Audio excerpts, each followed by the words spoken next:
You know that feeling like you've forgotten something really important? Something you knew deep down when you were a child? Well, this is a story all about that feeling. It's this quiet, beautiful tale of adventure and loneliness, of love and loss. It's been shared for generations in so many languages, and it's all about remembering that part of ourselves, the child we all still have inside. So imagine this. What if you were totally lost, stranded in the middle of a huge empty desert, and you met a friend who came from a distant star? That's exactly where our story kicks off. It's about a pilot who's kind of lost his way, forgotten how to, really see the world.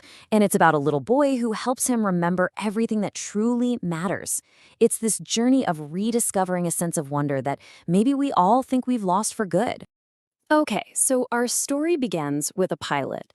His plane has just crashed right in the middle of the Sahara Desert. Talk about a lonely place.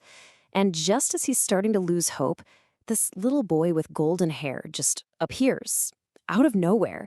And he makes this very simple, very strange request. He just says, "Please draw me a sheep." Now, this meeting, it's so much more than just a random encounter. It's like two different worlds colliding. You have the world of grown-ups, totally caught up in what they call matters of consequence, numbers, business, all that stuff.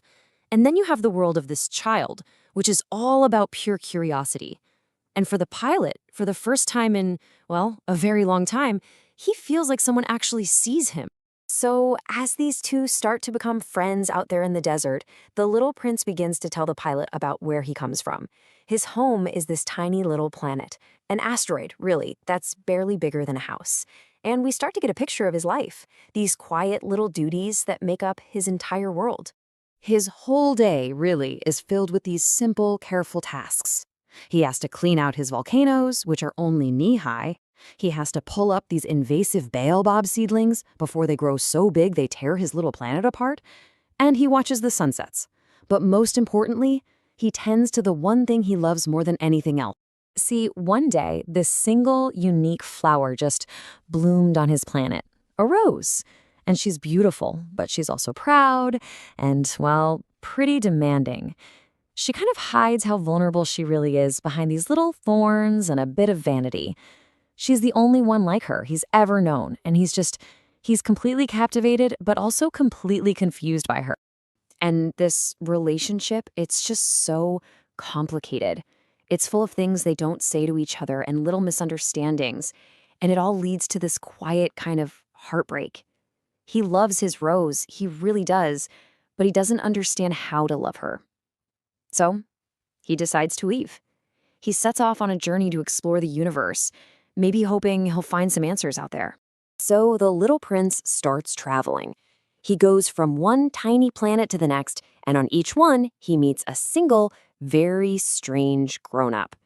And every one of these encounters teaches him a little something about the weird world of adults and, in a way, about the home he just left.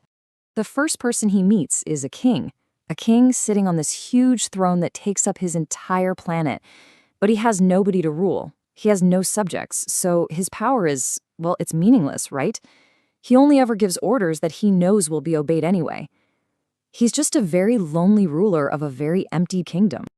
Then, on the next planet, he finds a businessman who is completely obsessed with counting the stars. He spends all his time counting them and writing down the numbers, claiming he owns them. He thinks this makes him a very serious, important man. But his life has no wonder in it, no connection, no joy. He thinks he owns everything, but really, he has nothing that matters. And then, he meets a lamplighter who is just stuck in this endless, pointless routine. You see, his planet spins so fast that a day lasts only 1 minute.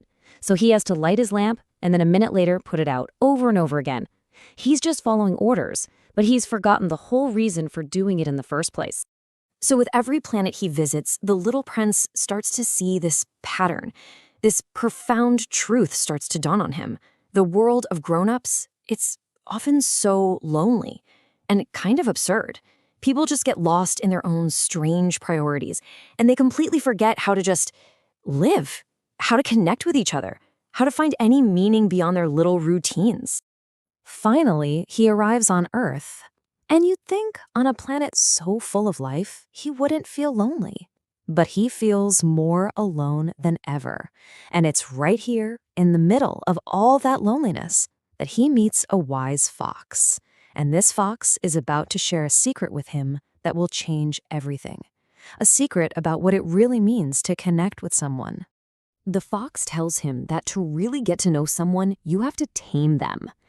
And that word, it doesn't mean what you think. It's not about control. It's about building a bond. It's about slowly, patiently creating a relationship of trust. It means making someone unique to you in the whole world and you unique to them. And once you do that, well, you become responsible for each other. And the fox shows him how it's done. It's this beautiful, gentle process.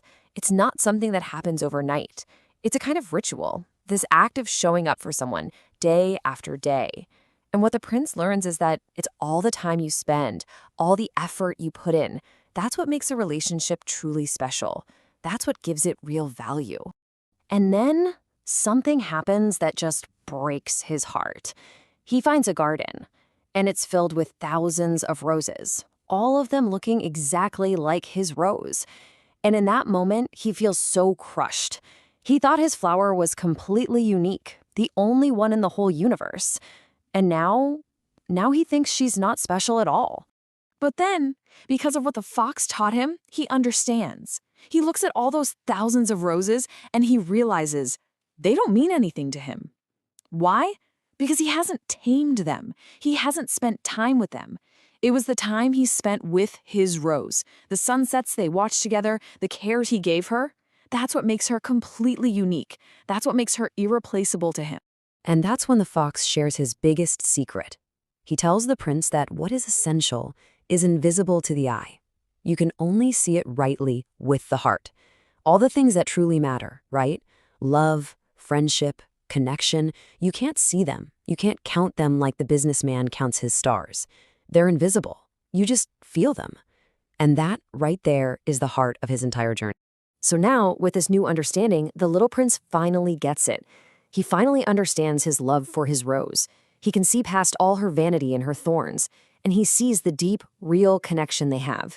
And he knows, with total certainty, what he has to do next. He has to go home. He goes back to the very spot in the desert where he first landed on Earth. And there, he meets a mysterious snake. The snake speaks in riddles, talking about journeys and transformation, and it offers him a way to get back to his star, a way that is very fast, but means leaving his physical body behind. And so his departure, it isn't really an ending. It's this quiet, profound transformation. It's him going home to what he has tamed.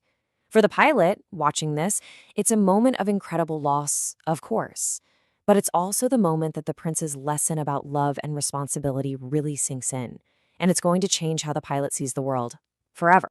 Eventually, the pilot manages to fix his plane. He gets back to his own world, back to the other grown-ups. But he's not the same person who crashed in that desert. Not at all. His time with the little prince has woken something up inside of him. Something that had been asleep for a very, very long time.